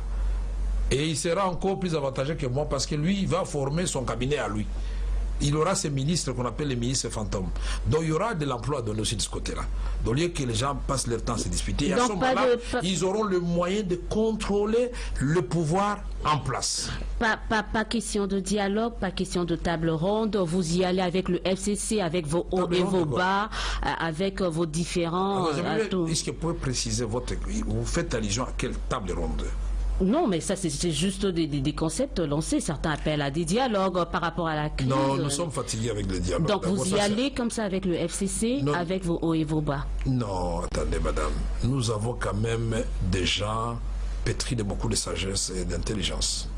Nous avons des autorités morales au niveau de chaque regroupement politique. Le président Félix Tshisekedi, qui incarne aujourd'hui, et il doit renforcer ce rôle-là. L'arbitre national ne va pas rester les bras croisés. Il va appeler les FCC, il va appeler les CACH, et il va dire, messieurs, voici la direction que nous devons prendre ensemble. Et il va discuter avec l'ancien président, l'autorité morale des FCC, Joseph Kabila, pour dire, nous devons imprimer cette voie à la République. Pourquoi nous avons... Vous voulez que nous ayons encore d'autres facilitateurs? Mais qu'allez-vous faire de la base? Quelle base? La base, la population qui vous avait demandé il y a une année ou une année, quelques mois, de créer cash, mais si cette base-là ne veut peut-être plus de la coalition... Et vous avez dit ça quand? Et vous avez dit ça quand? La base attend de nous les résultats. Si nous pouvons réussir à tenir bon, que les parents ne payent plus comme c'est le cas maintenant, mais que ça soit totalement acquis, les primes aux professeurs, et que l'État continue à payer. Nous avons tenu jusque-là. C'est une première. Et au mois de janvier, nous avons un défi à relever, parce que les enseignants dits non payés, c'est-à-dire qui ont fait même 8 ans, 10 ans, qui n'ont jamais été payés, seront payés pour la première fois 94 000. Si les 94 000, on va payer 34 000 pour la première fois. On va y aller par palier. Les nouvelles unités, on a dit au cours du deuxième trimestre, on va penser à elles. Donc ce sont des efforts qu'il faut conjuguer. La population a besoin de ça. Puis ça fait mal de voir un enseignant qui enseigne et qui n'est pas payé. Puisque nous avons supprimé la prime des parents, ça signifie que ces enseignants-là n'ont plus rien. Et nous en sommes conscients. C'est comme ça que l'interpellation du cardinal Ambongo avait été suivie tout de suite par le président de la République. Quand il avait dit, monsieur le président, faites attention que la gratuité, qui est une mesure salutaire, ne vienne pas amener un dysfonctionnement au niveau du système éducatif. Le président m'a appelé tout de suite, il a appelé le Premier ministre, attention, tenez compte de ça. Et le résultat, c'est quoi? Il fallait discuter avec les coordonnateurs des écoles conventionnelles catholiques et autres pour trouver un chemin d'entente. Ça s'appelle dialogue. Le président Tshisekedi, quand même, a instauré le dialogue social. Il n'est pas pour le dialogue politique, social. Donc il va discuter toutes les couches de la population, les syndicalistes. Il s'arrête, il écoute tout le monde, partout il passe, ici, comme au niveau de la diaspora. C'est ce dialogue-là dont nous voulons. Dialoguer avec le peuple, les politiciens, nous avons exagéré. Comme au niveau de la diaspora, peut-être deux questions avant de terminer. Oui. Comment vous êtes, une seule question, comment vous êtes senti quand une frange de cette diaspora a demandé la démission ou l'éjection de Vital Kamerhe? Moi j'adore ce genre de choses, je suis un peu comme Jacques Chirac. Quand on fait 2 ou 4 jours sans parler de moi, en bien ou en mal, je ne me sens pas bien dans ma peau. Mais puisque c'est quelque chose qui tombe comme un cheveu dans la soupe, et ce sont nos militants, moi il faut être tolérant. Ça ne va pas fragiliser cette proximité? Fragiliser quoi? Puisque moi j'ai resté calme et le président a répondu. Il a dit, monsieur Vital Kamerhe, la victoire a commencé avec lui à Nairobi. M. Vital Kamerhe n'est pas seulement directeur de cabinet, mais il est mon allié. Voilà un président. D'où l'usage de nous à chaque instant. Merci beaucoup Élisée Odia. Merci beaucoup Vital Kamerhe. Alors, 1 minute, une question par journaliste et on clôture cette émission. C'est incroyable, on est déjà parti de là. Mais je risque de rater mon vol. Non, monsieur Kamerhe qui va à Mbandaka, vous prendrez vos vols. Une question, 1 minute, je vous coupe. Israël Moutala. Madame Élisée, décidément. J'aimerais revenir sur les ordonnances. Une question. Sur les ordonnances bloquées de la SNCC, la SNCZ et à de la GECAMINE. Mais pourquoi vous avez froissé vos partenaires du FCC en sachant que, par exemple, Kyungwa Koumanza est pour eux une ligne rouge? Pourquoi justement? Ça, je ne savais pas. Ligne rouge, pourquoi? Parce que nous sommes contre l'exclusion. Personne dans ce pays ne peut dire que tel Congolais est devenu une ligne rouge. Kyungwa Koumanza ne sera pas et ne sera pas une ligne rouge. Si vous ont dit de dire ça, alors vous pouvez dire que M. Kamere a été autorisé par le président Félix Tshisekedi pour dire que Kyungwa Koumanza, ce n'est pas une ligne rouge. C'était un monsieur respectable, nous devons le respecter. Mais voilà pourquoi les oranges sont bloqués jusque-là. C'est vous qui m'avez informé. C'est à cause de Kyungwa Koumanza. Non, moi je vais vous dire que nous sommes des grands hommes. Nous avons eu des discussions au sommet. Ces ordonnances vont être mises dans le lot de tout ce que nous sommes en train de faire et tout le monde va se retrouver à sa place. Tranquillisez-vous, très rapidement. Que vaut une lettre de démission? On avait dit une question. Merci beaucoup Israël Moutala. Non, la lettre de démission. Que vaut une lettre de démission antidatée justement qui bloquerait des ministres FCC? Que vaut cette lettre de démission? Parce que le président avait dit qu'on les a fait signer des lettres de démission. Ça vaut quoi une lettre de démission des ministres FCC? Alors là, je crois que vous allez inviter le porte-parole de FCC, va vous expliquer ça. Parce que moi, je ne suis pas au courant de ça. Merci Israël Moutala. Eric Ambago, une question. Félix Tshisekedi va rencontrer Joseph Kabila ces jours-ci? Ah, ça, je ne saurais pas. Je ne suis pas ni secrétaire particulier sur du protocole du président de la République. Je suis directeur du cabinet du président de la République. Et le comité de suivi de l'accord cash FCC, on en parle plus? Non, il travaille. Ce n'est pas oublié, contrairement à ce que les gens pensent. Il travaille. Je peux vous tranquilliser. Là, je peux vous répondre. Il travaille. Nous ne sommes pas pour les chaos. Nous sommes pour aller de l'avant. Mais Jean-Marc Aboud dit que jusque-là, on est encore, on n'est pas sur la table de discussion. Mais est-ce que vous avez oublié que chaque fois que les Congolais se rencontrent, c'est toujours d'éternels recommencements? Mais pour arriver à l'aboutissement de Sun City, Christian Lusaka était avec nous, il était témoin. Il a vu, c'est pas facile les discussions. Puis chacun tire la couverture de son côté. Qui va sortir perdant, qui va sortir gagnant, jusqu'au moment où on trouve le juste milieu. Et là, je pense que les deux autorités morales ici sont interpellées pour reprendre le dossier qui est déjà terminé à 99% et pacifier, assainir l'environnement politique. Il n'y aura jamais de rupture. Je ne suis pas un prophète, moi je suis un politicien, directeur du cabinet du président de la République, qu'il n'y aura pas, non. J'ai dit, nous allons faire en sorte qu'il n'y ait pas de rupture, qu'il y ait renforcement de cette union au niveau du pays. Même avec l'opposition, nous pouvons nous unir dans des objectifs communs. Puisque quand il s'agit de l'insécurité, il n'y a point d'opposition de la majorité. Quand le pays est menacé, l'opposition hausse le ton. Et nous suivons aussi l'opposition. Donc il n'est pas question de dire tout ce que l'opposition dira est mauvais. Non. Ça, c'est une autre façon de gérer que nous ne voulons pas. Nous allons accepter tous les conseils, toutes les critiques sont bienvenues. La minute Kambundi. Monsieur Kamere, une partie de l'opinion était surpris d'apprendre que James Kabarebe, que vous avez accusé d'avoir conduit des troupes rwandaises pour tuer des Congolais sur le sol de la RDC, soit devenu votre ami et frère au point, voilà, qui a eu cette polémique autour de l'affaire des vaches, on va dire. Donc vous étiez convaincu en me posant cette question, je vais sursauter, n'est-ce pas? Non, c'est une question. Je ne sursaute pas. Moi, je vous ai dit que mon leadership à moi, c'est selon le modèle de Jésus-Christ. Et j'ai tout dit là-dedans. Non, on veut plus. Voilà, j'ai tout dit là-dedans. Nous voulons la paix. D'accord. Nous voulons la paix. La paix a un prix à payer. Et je suis aide africain. Vous savez que Nelson Mandela. Quel est votre point de vue? Quel est votre point de vue? Oui, ça va se terminer. Mais la question de James Kabarebe. Quel est votre point de vue lorsque M. Emmanuel Ramazani Shadari promet de déstabiliser le pays si on touche à Albert Youma? Ça, je lui dirai ça en privé, puisque c'est un jeune frère à moi, que j'aime beaucoup l'intelligence, mais je crois que là, il a dérapé un peu. Puisque c'est de bonne guerre, c'est chef du parti, il le fait dans le cadre de son parti. Moi, je vais revenir sur votre question. C'est vous qui Oui, je prolonge, puisque c'est important. Je n'aime pas les zones d'ombre. Pour vous, quelle avait été votre réaction quand Mandela avait pris tout le monde à contre-pied? Il dit, moi j'accepte d'être le vice-président de Frédéric Leclerc, qui m'a fait passer 27 ans, 28 ans en prison. Voilà un homme. Et après, qu'est-ce qu'il a fait? Il a élevé Mandela, il est devenu président de la République. Le Congo, c'est un grand pays. Le Congo doit faire en sorte que tous les 9 voisins là comprennent que si le Congo se relève, et ils vont aller encore davantage mieux. Et c'est ce que nous sommes en train de faire aujourd'hui. Parlons d'un étranger que vous avez accusé d'avoir tué des Congolais. Eric Chikuma Zoumeko. Monsieur Kamere, quand est-ce que le peuple congolais pourrait connaître le salaire du chef de l'État et celui de tous les animateurs des institutions? C'est une promesse de campagne. Oui, quand vous le voudrez, vous verrez à la présidence, je vous montre les fiches de paye du président.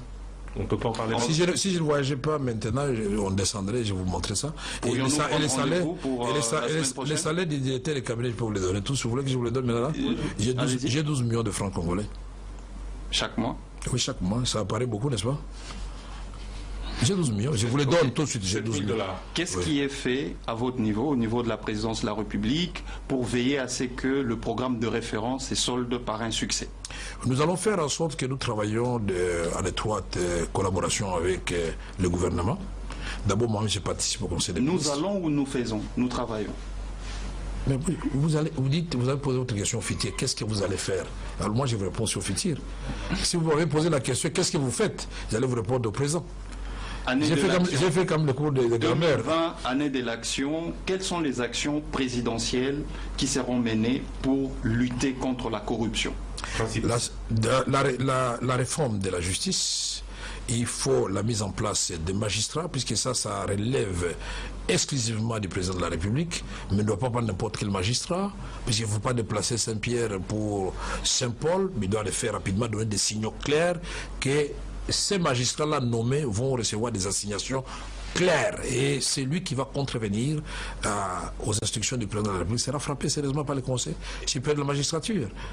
Élisée Odia, pour Web Télévision. Affaire de 100 millions, affaire Yuma, par le côté politique, le côté financier de l'affaire. Vous savez que c'est vous, la presse, qui avez fait de cette affaire un buzz. C'est une gestion normale dans une entreprise qui peut connaître des hauts et des bas. La GECAMIN est une entreprise publique qui a contracté des dettes auprès d'une société étrangère. Maintenant, les modalités de remboursement, c'est de ça dont nous parlons. La première question de savoir, est-ce que la GECAMIN avait oui ou non contracté cette dette? Si c'est oui, c'est bon. On est encore au niveau de si ou c'est oui. Non, mais je suis en train de vous parler à vous, puisque vous ne m'avez pas appelé Yuma. Pourquoi vous voulez confondre Yuma? Je pensais que vous alliez répondre. Non, madame Élisée, il ne faut pas ajouter de l'huile au feu. Non, les gens sont en train de confondre Yuma avec la GECAMIN. Yuma n'est pas la GECAMIN. Yuma n'est qu'un serviteur. Pourquoi vous voulez persécuter cet homme? Alors, condamner toute la GECAMIN alors? Donc, moi, je dis toujours la présomption d'innocence. N'ajoutez pas de l'huile au feu. Je vais te poser les questions. Alors, donc, quand le président de la République a dit que le dossier se trouve chez le procureur général de la République, le procureur nous dit l'aboutissement de cette affaire. Ce n'est pas compliqué. C'est de savoir est-ce qu'il y a eu prêt, oui ou non. Est-ce que ce prêt est allé à la GECAMIN, oui ou non. Est-ce que l'argent est arrivé chez l'État, oui ou non. Est-ce que la procédure était normale. Est-ce que nous devons sanctionner? Qu'est-ce que nous gagnons en sanctionnant? Qu'est-ce que nous perdons en sanctionnant? Nous sommes dans une période très fragile. Mais ce que nous devons dire ici, c'est un dossier qui est en train d'être à la fois suivi par le procureur général, mais aussi au niveau des autorités morales. Les mêmes questions valent également pour l'affaire 15 millions. Non, 15 millions, ça n'a rien à voir. Quels 15 millions? 15 millions, c'est le comité de suivi des prix des produits pétroliers. Donc vous êtes collé à 15 millions. Oui, on m'a collé à 15 millions, mais ça m'étonne que vous tous, journalistes, là, ça date de près d'une année, vous n'avez jamais été au ministère de l'économie, voir les conseils économiques, puisque je fus moi-même conseiller économique au ministère, à la vice-primature de l'économie à l'époque du professeur Zandabwana, que je salue en passant. J'ai travaillé avec le professeur Nyambo Chabani. J'ai travaillé avec beaucoup, si ce dossier-là. J'ai travaillé avec les ministres Moussobekwa. De la décote et de la fixation. De la de répondre à la question qu'elle a fait madame, si c'est ce que vous voulez. Laissez les auditeurs apprendre. Je crois que c'est ça le but de Top Congo. Je vous en prie. La structure de prix des produits pétroliers. Mais pourquoi vous ne vous posez pas la question de savoir, personne n'a jamais brandi la répartition de ces 15 millions. Or, ce n'est pas compliqué à savoir. Il suffit d'aller au ministère de l'économie, on vous donnera la répartition.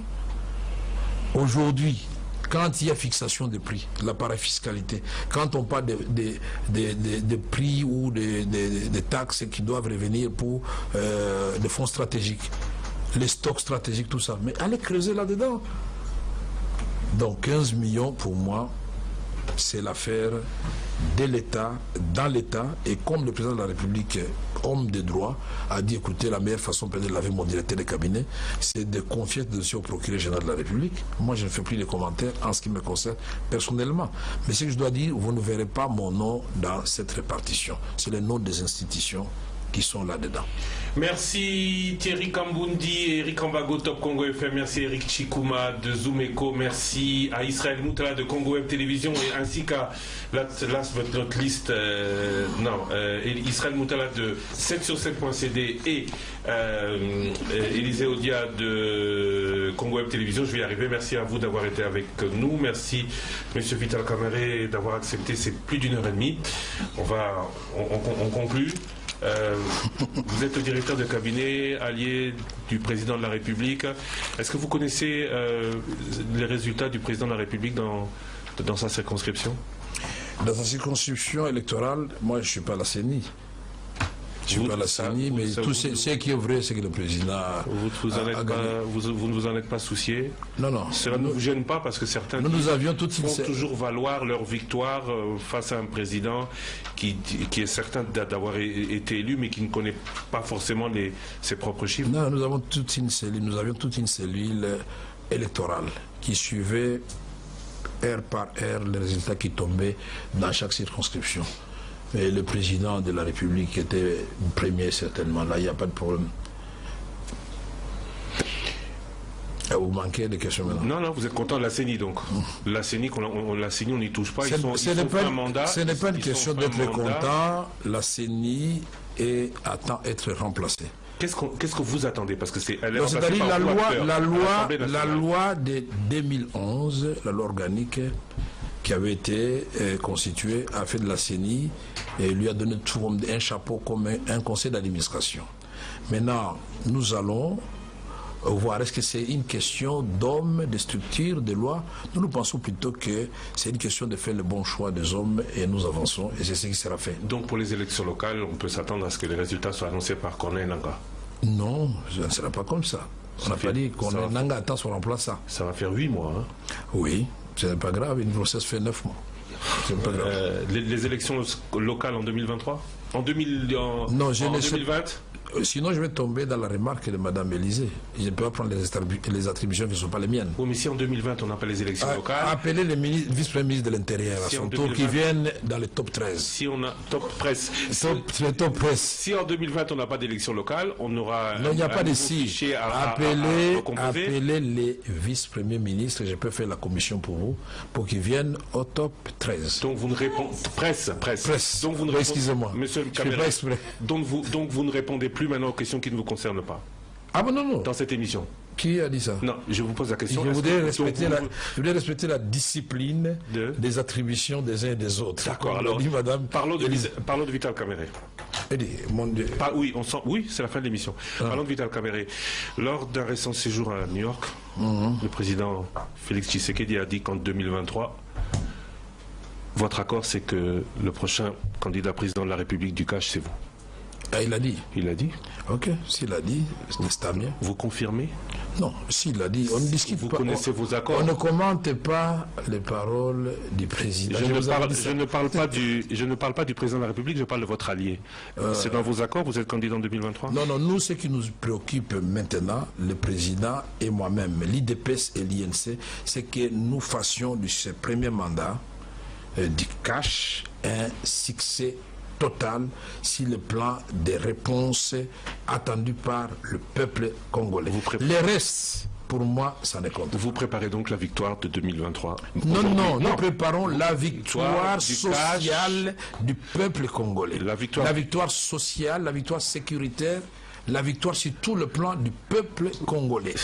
Nous voulons donc que ces changements-là ne soient pas un vain mot. que le changement est du contenu, que les Congolais disent, oh tiens, je peux partir de Mbujimaï avec ma voiture jusqu'à Kisangani. Tiens, je peux vivre à Beni sans comptu. Je peux donc être à Chabunda et arriver à Bukavu et le pont est construit. Et ce sera je peux donc aller à Walungu, le trou là, on l'a réparé. Voilà ce que les gens attendent. Et ce sera à ce moment-là la victoire du FCC, du CACH? Ça sera la victoire du peuple congolais. Non, mais la paternité. Qui en aura la paternité? Le peuple congolais. Monsieur le directeur de cabinet. Voilà, le peuple congolais et le président Félix Tshisekedi, bien sûr, en tant que l'incarnation, évidemment. Du CACH? Non. Garant de la nation.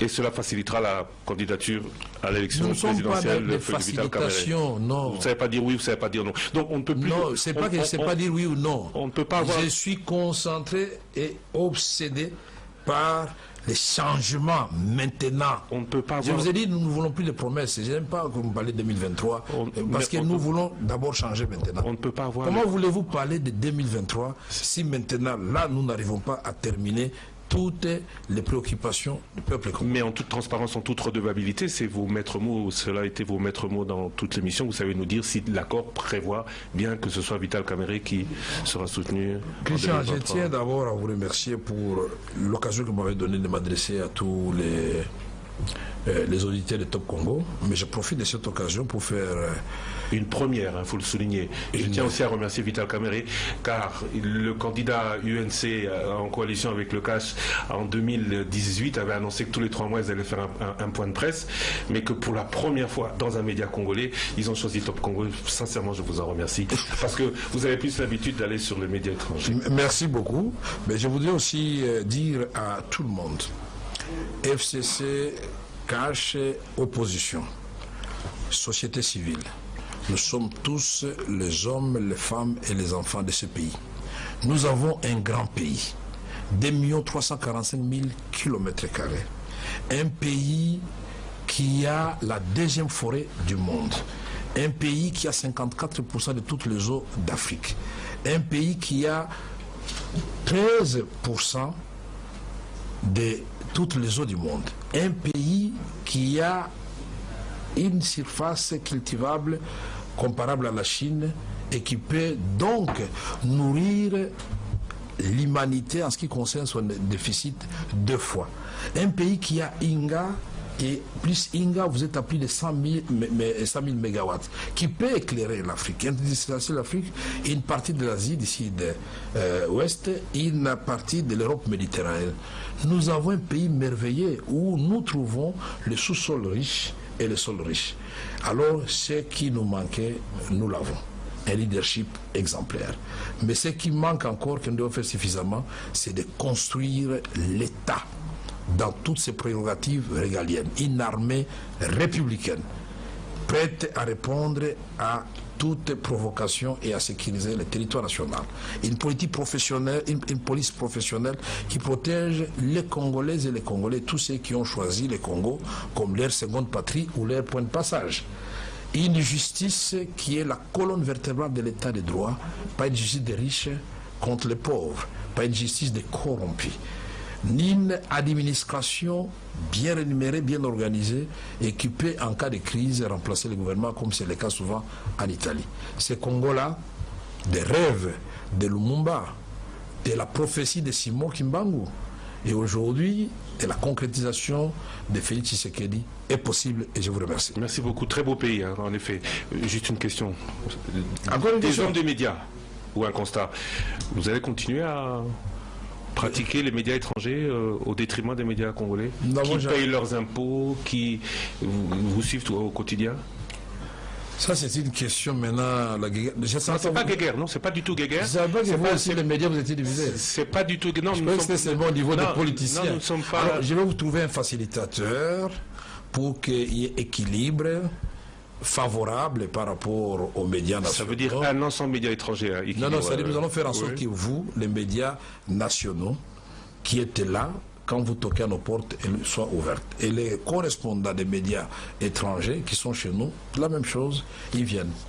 Alors venez à la présidence chaque jour, ça nous fera plaisir. Merci à vous d'avoir été avec nous. Vous suivrez cette émission dans votre différentes télévisions. Rediffusion sur Top Congo demain dimanche 19h30, minuit 30 après la grande édition du journal. Très bientôt sur YouTube. Tout cela dépendra de M. Mungongo et de M. Didi Binsika qui ont assuré la réalisation de la version télévision de cette émission.